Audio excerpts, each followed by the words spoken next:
21.35, tapi sepertinya makin memanas ya. Dari ruang Zoom ada 3 orang yang mau bertanya.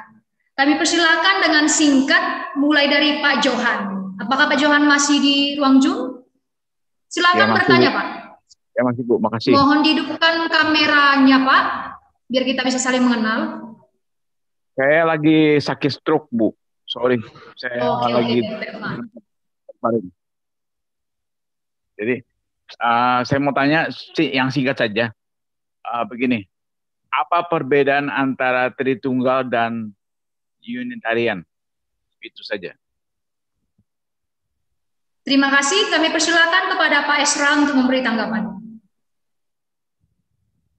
Unitarian ini dia lebih cocok dianggap saudaranya saksi Yehova itu. Ya, karena mereka percaya bahwa mereka menolak Tritunggal, mereka menolak ada 3 pribadi di dalam Allah yang esa. Mereka hanya mengakui 1 pribadi saja, dan itu adalah Allah Bapa. Sedangkan Yesus Kristus dan Roh Kudus itu tidak dianggap sebagai pribadi-pribadi Allah.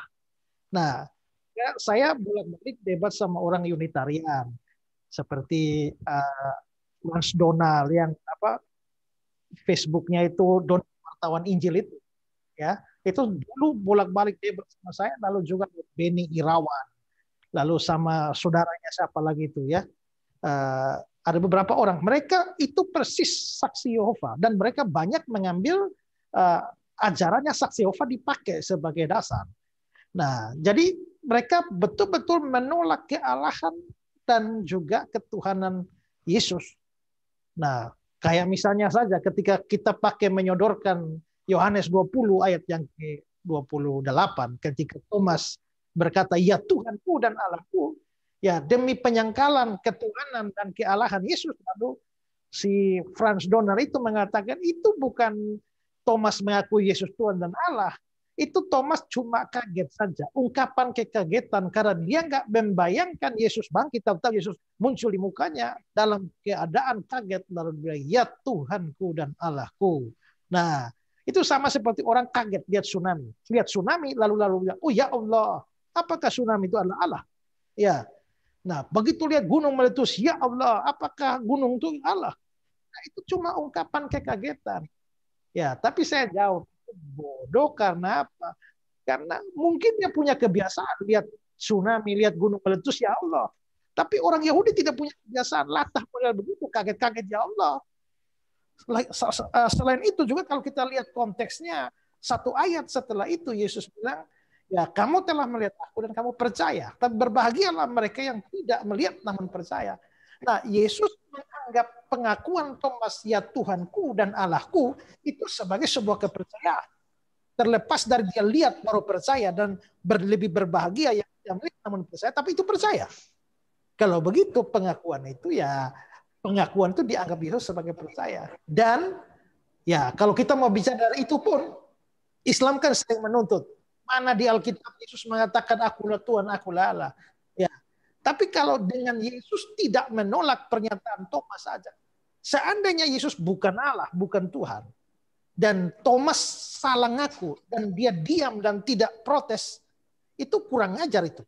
Ya. Tapi Yesus tidak menolak itu, menunjukkan Yesus Tuhan dan Allah. Tapi ya itu persis saksi Yehova, Unitarian itu. Sedangkan yang Trinitarian percaya Allah yang esa dalam 3 pribadi yang berbeda, Bapa, Anak, dan Roh Kudus. Bapa bukan Anak, Anak bukan Roh Kudus bukan Bapa. Kesatuannya pada hakikat. Ya, jadi kalau mau gampangnya ya itu Unitarian itu ya saksi Yehova itu. Ya, begitu Pak. Terima kasih. Ya, selanjutnya Pak Arianto Tesi, silakan bertanya. Oke, shalom, selamat malam. Suara saya kedengaran kah? Kedengaran. Selamat malam. Jelas Pak, jelas. Ya, selamat malam. Selamat malam untuk Pak Manapul, Pak Deki, Pak Esra yang sudah memberikan pemaparan presentasi pada malam hari ini tentang ajaran daripada bidat. Nah, kalau kita melihat di zaman sekarang, mungkin sudah berulang-ulang kali dalam channelnya Pak Verbum Veritatis sudah sering membantah setiap pengajaran-pengajaran sesat, bidat-bidat bagi Tuhanes, Unitarian dan sebagainya. Nah, saya mau menyoroti daripada sisi posmo. Di zaman posmo ini kan orang kebanyakan ya, ada orang Kristen yang menganggap bahwa belajar tentang teologi itu, bahkan berbicara tentang membahas tentang doktrin, itu akan membosankan. Kenapa membosankan? Karena sudah punya kebenaran ya. Jadi kebenaran itu bersifat relatif. Ya, jadi ini kita mungkin mengklaim ini kebenaran menurut kita. Tetapi bagi mereka juga pun pasti menurut mereka kebenaran. Jadi mereka juga pakai kebenaran. Nah, ini mungkin semangat dan spirit daripada postmodern sekarang, orang-orang yang masuk dalam relativisme sehingga menganggap semua itu relatif. Nah, yang mau saya tanyakan adalah bagaimana siasat daripada kita, ya orang-orang yang mungkin yang menganut teologi konservatif untuk mengajarkan doktrin yang sangat fundamental dalam gereja khususnya. Karena jemaat pada akhirnya juga merasa kalau ketika berbicara tentang doktrin sesuatu yang agak asing, bahkan ya membosankan karena mereka bilang wah jangan yang praktis-praktis saja. Jadi bagaimana siasat daripada hamba-hamba Tuhan, para teolog untuk bisa mengajarkan pengajaran yang benar khusus terkait untuk hal-hal yang substansi seperti doktrin-doktrin Tritunggal. Itu saja yang mau saya tanyakan. Terima kasih. Silakan Pak Deki memberikan tanggapannya. Ya, ajarkan aja terus-menerus. Posmo itu secara logis itu menolak dirinya sendiri. Karena untuk percaya bahwa posmo itu benar, posmo itu harus percaya bahwa dia benar.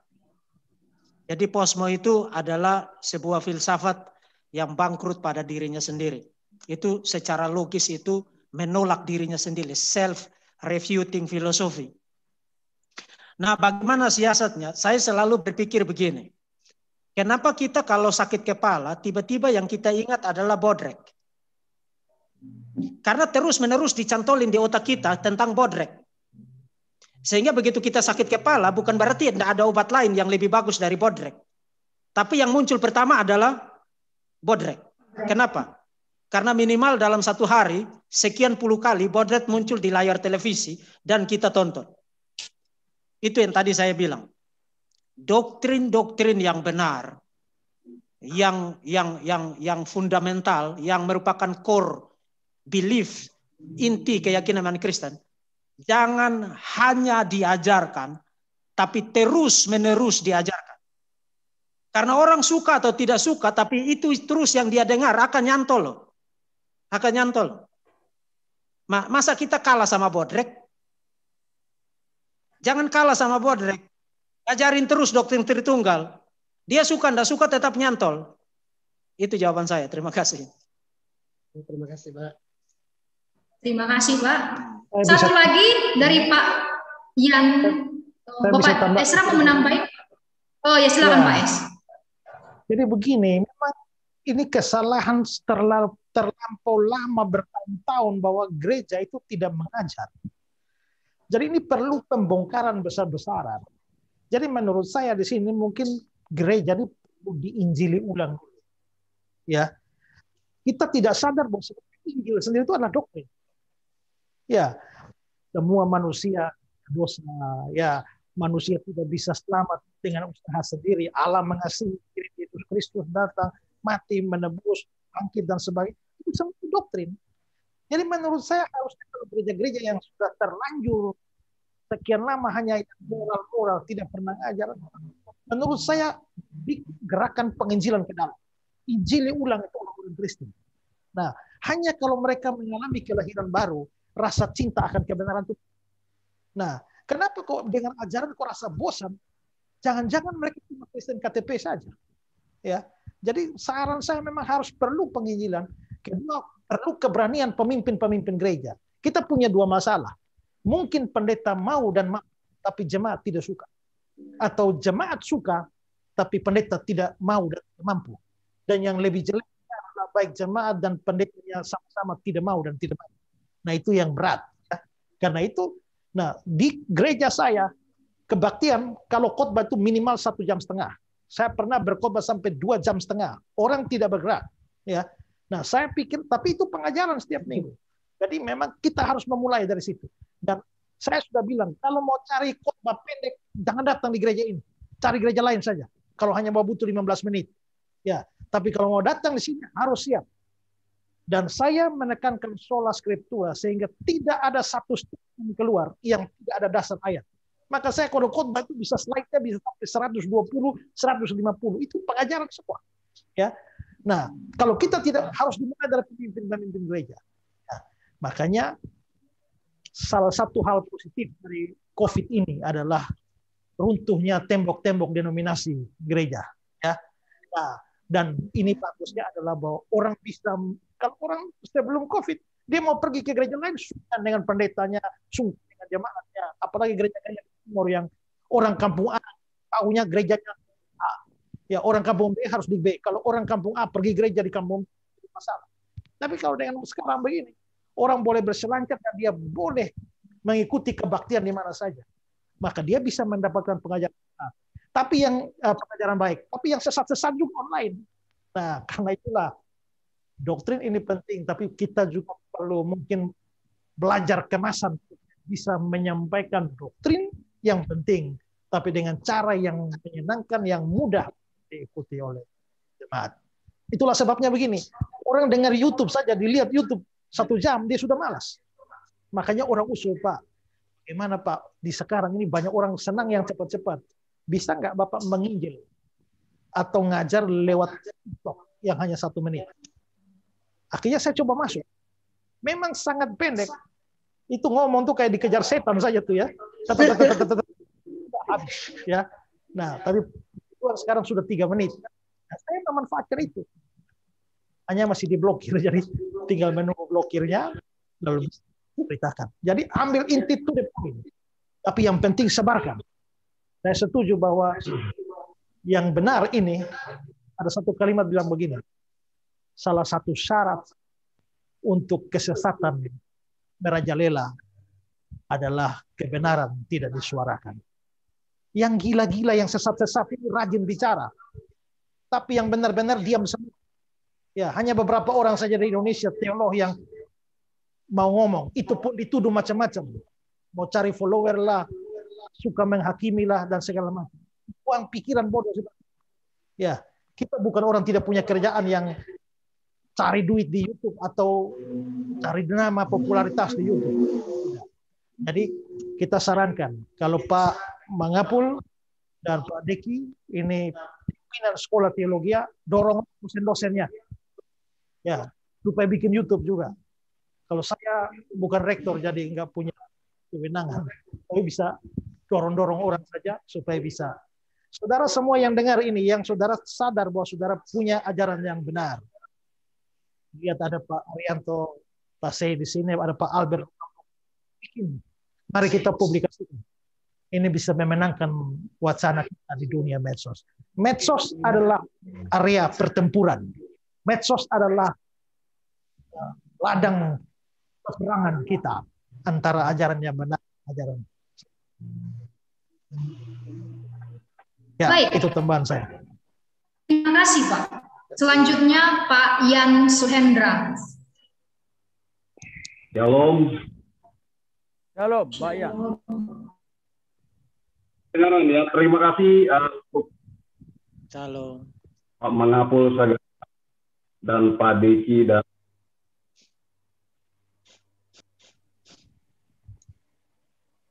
semoga medsos ini bukan media untuk perang Armageddon. Saya mau menanggapi dan sekalian bertanya, kalau tadi dijelaskan mengenai pseudopropeton, nabi palsu itu yang memang dia membawa pengajaran-pengajaran palsu menurut Pemkot dalam Alkitab, tetapi juga mungkin pseudopropeton ini, nabi-nabi palsu ini, ketika dia mengajarkan sesuatu tujuannya adalah supaya ia bisa dikenal oleh Tuhan, Pak. Nah, pada hari ini, pada saat ini, banyaknya pengajar-pengajar yang sumbang, kemungkinan ini adalah sebuah tamparan juga buat gereja, di mana akhirnya banyak lahir yang datang pada saat ini. Jangan-jangan mereka dulunya, waktu mereka masih sekolah minggu atau di remaja atau di pemuda, mungkin diajarkan konsep Tritunggal yang mungkin yang mereka pahami seperti hari ini, Pak. Nah, dan banyak memang gereja juga pada belakangan sebelum pada saat masalah ini ramai, mereka sepertinya menolak untuk mengajarkan kebenaran melalui bahasa asli. Kalau saya pernah berdiskusi dengan beberapa dari mereka yang Wanis Pentakostal ini, kebanyakan mereka tidak mengerti bahasa-bahasa asli Alkitab, sehingga mereka mencocok-cocokkan saja apa yang menurut mereka logis gitu, Pak. Nah, karena itu saya berdoa, berharap semoga mereka juga dapat kembali ke ajaran yang benar, soal doktrin itu, Pak ya. Nah, tapi ada satu harapan di dalam 2 Timotius 3 ayat 15-16, bahwa sebenarnya untuk mereka ini ada satu solusi, ada cara untuk memperbaiki kesalahan mereka, menyatakan kesalahan mereka, dan memperbaiki kelakuan mereka, dan mendidik mereka di dalam kebenaran adalah dengan mereka mempelajari segala tulisan yang diilhamkan oleh Allah, atau di dalam 2 Timotius itu masalahnya Theopneustos itu, Pak. Nah, masalahnya kalau gitu apa tulisan-tulisan yang diilhamkan itu yang di dalam 2 Timotius 3:15 itu adalah ditulis sebagai kalau nggak salah itu tahir gramata. Jadi tulisan yang kitab suci gitu, Pak. Tulisan-tulisan suci itu, kitab suci. Nah, kalau begitu, Pak, tahir gramata ini di dalam aparatus ada kata yang dihilangkan di omitted, itu kata ta, yaitu sebagai artikel definite. Nah, karena mungkin pada waktu itu ketika ditulis belum ada Injil yang sinoptik atau kanon Injil, Alkitab lain. Nah, kalau pada saat ini,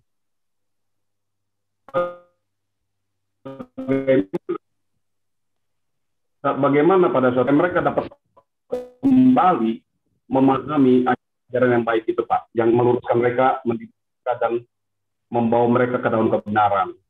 Kira-kira apa yang dimaksud Theopneustos di dalam 2 Timotius 3 ayat 15-16 itu, Pak? Baik, Pak. Terima kasih. Kami minta Pak Deki, apakah masih di sini, memberikan tanggapan?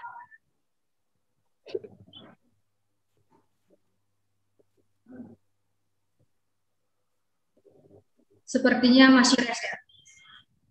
Baiklah, sebelum dijawab Pak Yan, kami persilakan kepada Tadi Pak Mangapul bicara tuh, sekarang Bapak Mangapul. Oh, bagaimana Pak? Ya, itu Pak Deki sudah masuk itu. Apa? Di belakang karena ada panggilan mendadak. Apa pertanyaannya? Mohon penjelasan tentang 2 Timotius. Nah, segala tulisan diilhamkan Allah. Segala tulisan itu, ya itu intinya pertanyaannya begitu, Pak. Segala tulisan. Boleh saya ulangi? Ya, moderator ulangi aja pertanyaannya, simpulkan. Aduh. Ya Pak, tadi Boleh saya ulangi, Pak?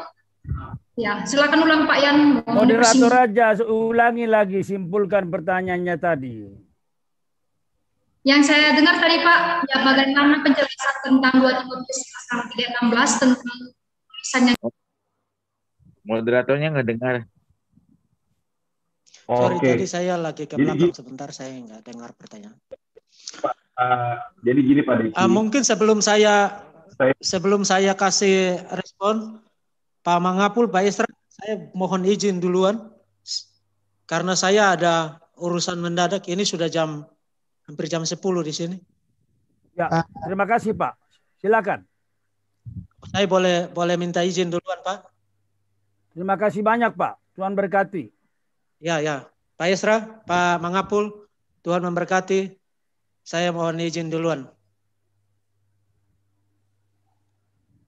Ya, terima kasih. Ini moderator, mau jam berapa berakhirnya? Ini pertanyaan terakhir. 5 menit lagi.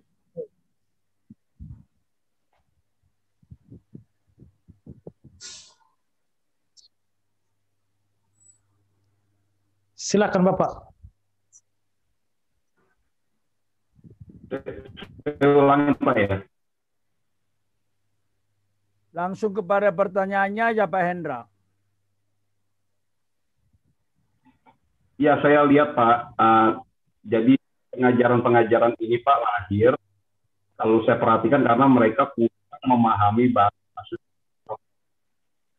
Nah, kemungkinan ini juga sebuah tamparan juga buat gereja yang banyak yang sehat, yang baik Pak.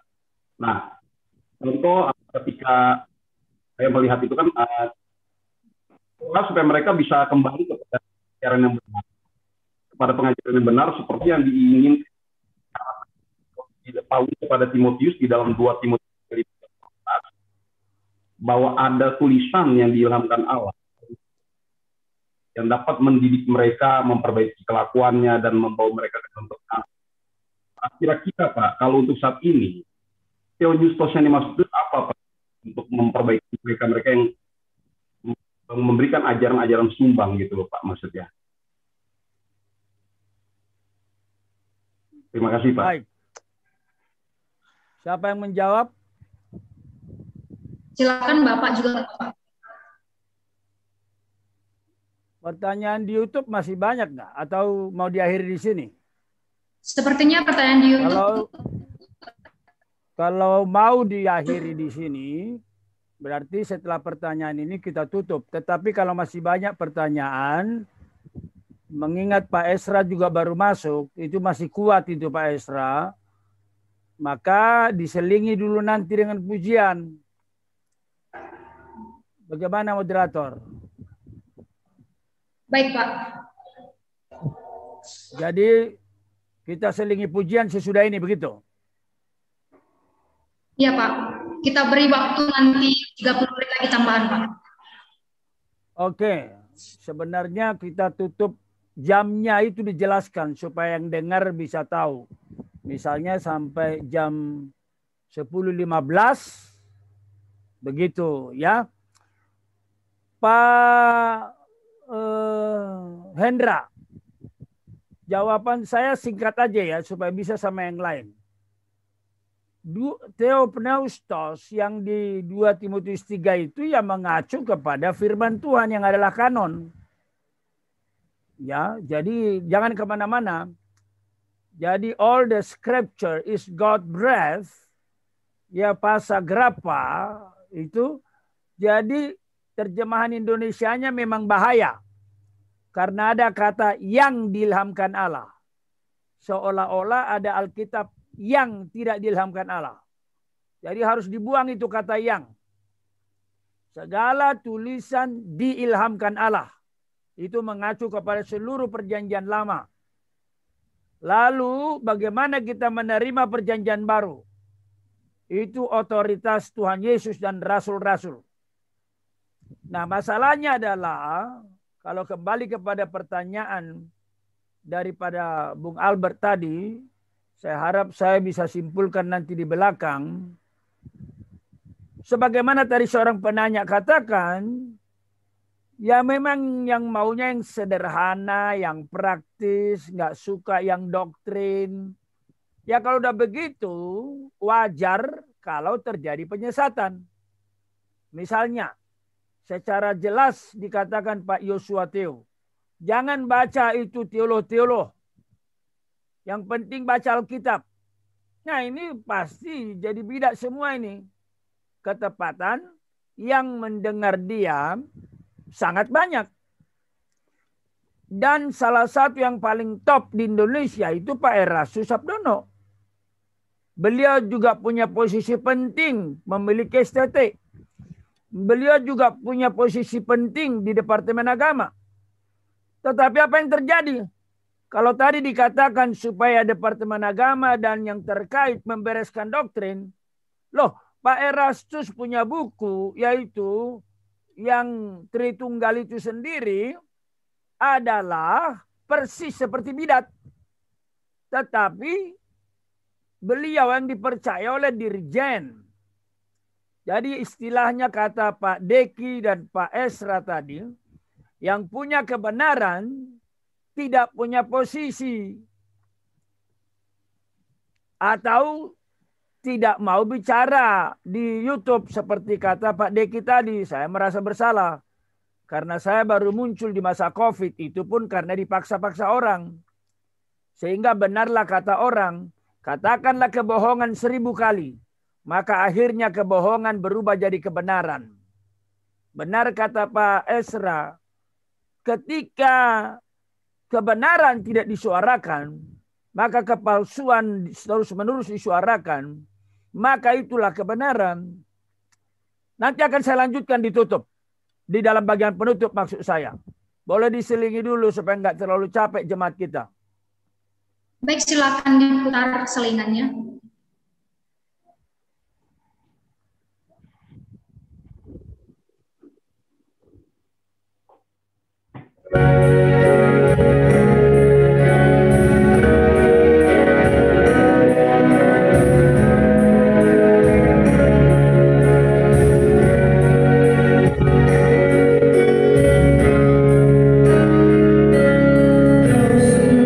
Indah tiada kata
Bapak Ibu Saudara-saudari yang masih ada di ruang Zoom dan juga YouTube, kita akan mengakhirinya di pukul 22.15. Sebelumnya kita akan melihat dua pertanyaan dari YouTube. Yang pertama, Pak Pendeta Mangapul dan Pak Esra, ini tentang Roma 8 ayat 9. Dikatakan di ayat itu ada Roh Kristus. Apakah Roh Kristus di situ adalah anak atau firman Allah? Atau apakah Roh Kristus itu gelar Roh Kudus? Silakan.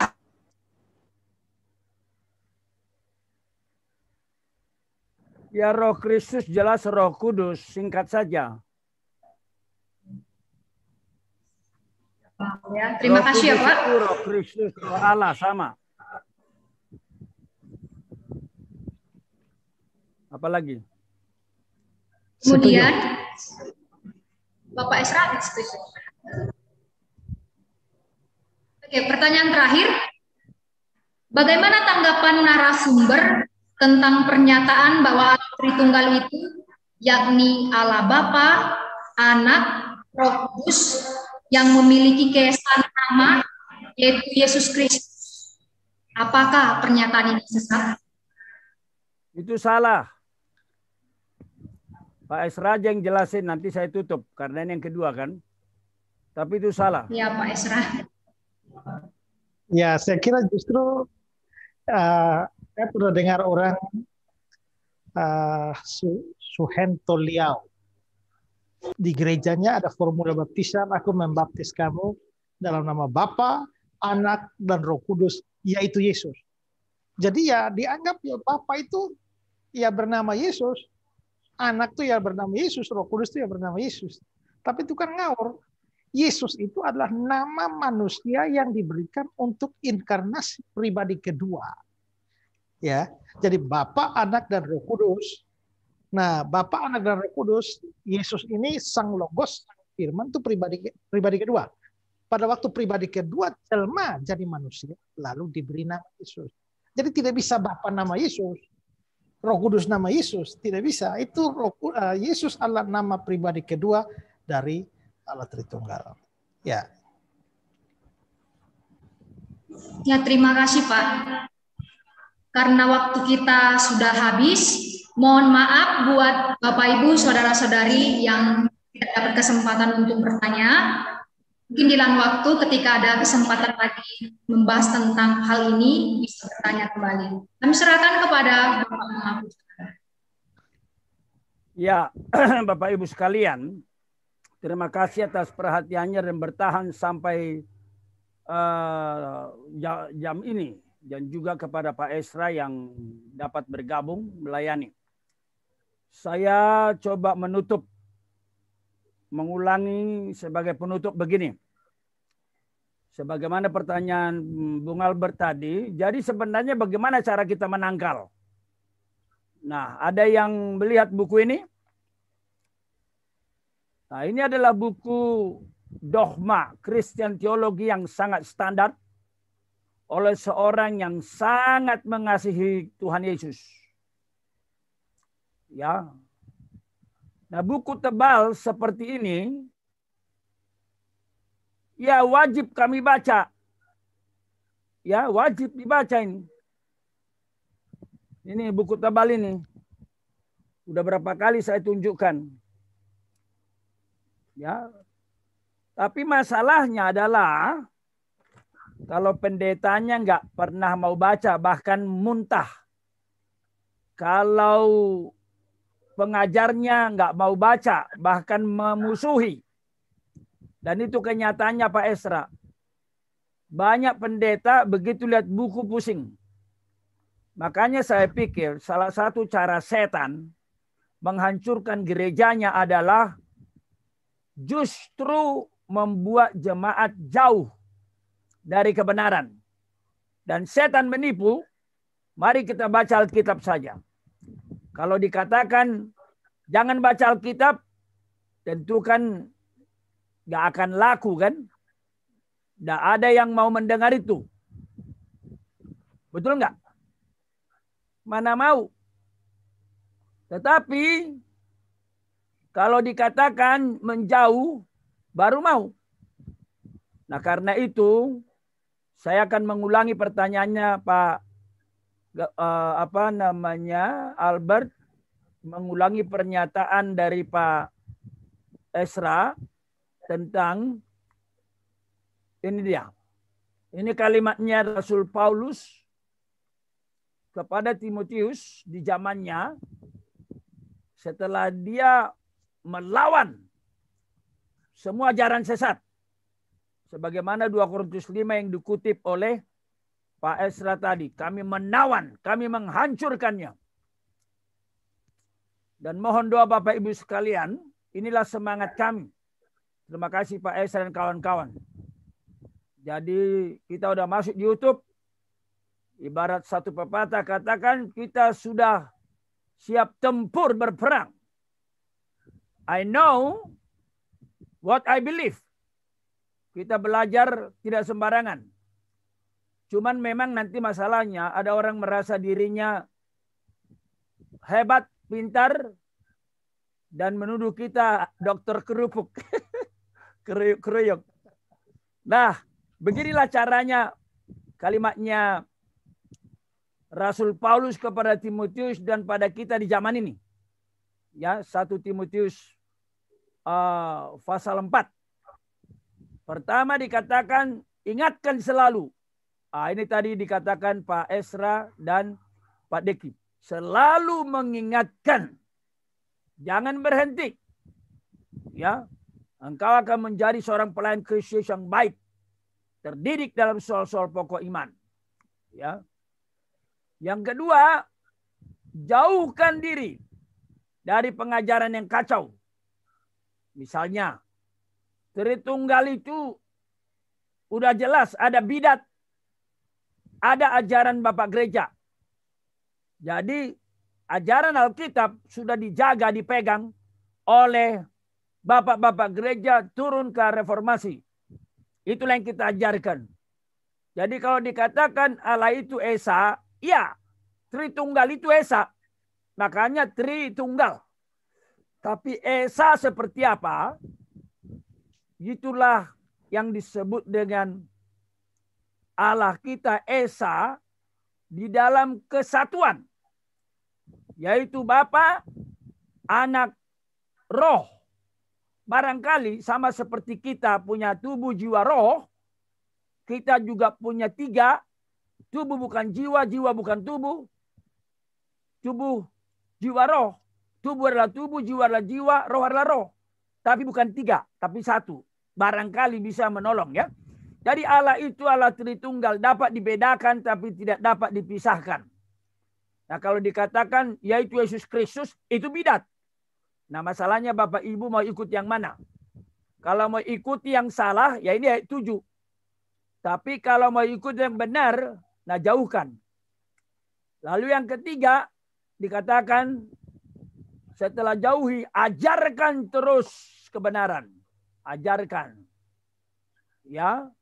Disinilah perlu tolong doakan supaya STT yang kacau balau berdoa. Kita nggak bisa berbuat apa-apa. Yang kacau balau supaya bagaimana cara Tuhan menahannya. Laju penyesatannya. Kalau STT-nya kacau, gelar diobral, maka lulusannya kacau, pengajarannya kacau. Itu yang dikatakan Paulus tidak mengerti.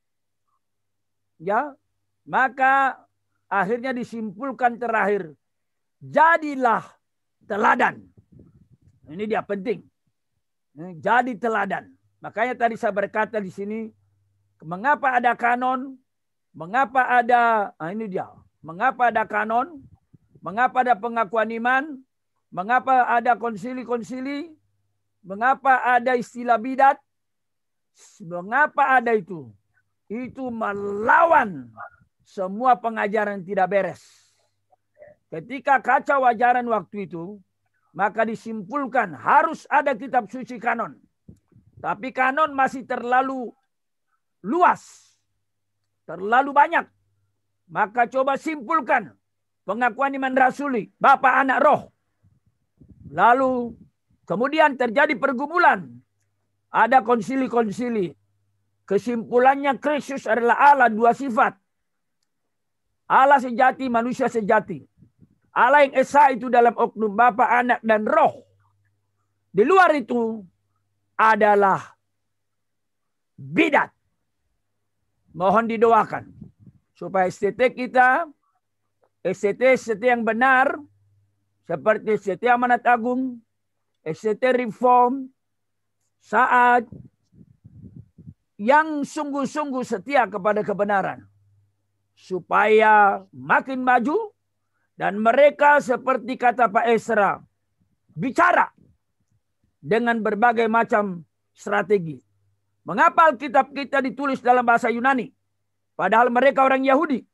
Karena itu adalah strategi juga. Sehingga ketika bahasa Yunani telah menjadi bahasa internasional, maka bahasa Yunani, pesan Alkitab bisa dipahami oleh orang internasional. Nah, pendeta-pendeta sekarang bahasa Inggrisnya pun belepotan. Sorry. Bahasa Inggris belepotan. Ya, nggak bisa. Makanya saya wajibkan STT Trinity harus berbahasa Inggris. Setiap Senin, Rabu, dan Jumat. Tapi itu pun mereka bandel. Tetap aja kalau saya ada, mereka berbahasa Inggris. Kalau saya tidak ada, mereka bahasa Batak. Bahasa Dias. Ya, apa boleh buatlah. Nah, jadi sekarang, seperti kata Pak Esra, I share your view, my dear brother. Bangkit gereja. Bangkit hamba-hamba Tuhan. Hidup Kristus. Kemuliaan bagi Bapa, Anak, dan Roh Kudus. Amin. Saya kembalikan kepada moderator. Terima kasih Pak. Sungguh luar biasa webinar kita malam hari ini yang semakin membakar semangat kita. Sungguh-sungguh berjuang dan bangkit bagi kebenaran. Kita akan menutup webinar ini dengan bernyanyi Hai bangkit bagi Yesus, stand up for Jesus.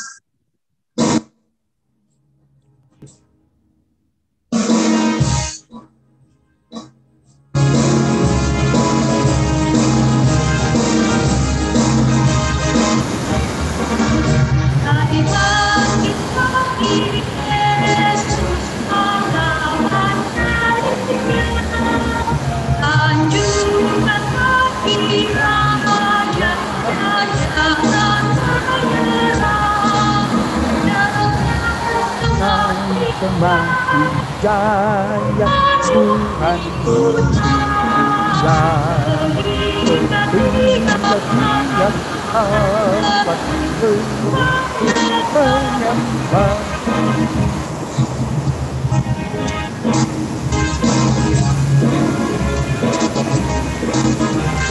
Stand up for Jesus.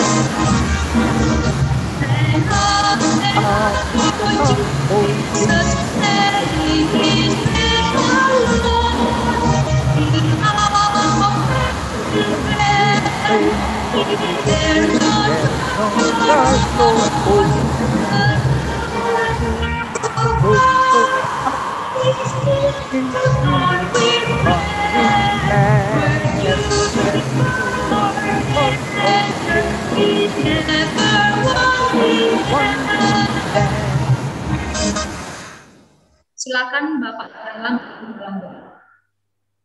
Saya menutup. Ya Pak. Mari kita berdoa, Bapak Ibu sekalian. Tolonglah gerejamu ya Bapa, khususnya kami yang ada di Zoom dan yang mendengar di live streaming, bangkit, mencintai firman Tuhan, mencintai ajaran yang benar, sebagaimana diserukan oleh firman-Mu, supaya kami bertekun dalam membaca kitab-kitab suci, dalam membangun, dan dalam mengajarkan kebenaran. Berkati semua yang kami pelajari pada malam ini, biarlah ini terus bergulir. Kami mohon, singkirkan semua pengajaran yang kacau. Bangunlah semua pengajaran yang baik. hamba-hamba Tuhan yang baik, STT yang baik. Kami berseru, Tuhan berkati. Kami menyerahkan juga kelanjutan webinar kami ini di minggu-minggu yang akan datang. Kami mohon berkat-Mu atas semua umat-Mu. Anugerah dari Tuhan kita Yesus Kristus, kasih setia dari Allah Bapa, serta persekutuan dari Allah Roh Kudus, kiranya melimpah atas saudara sekalian hari ini, sampai selama-lamanya. Amin.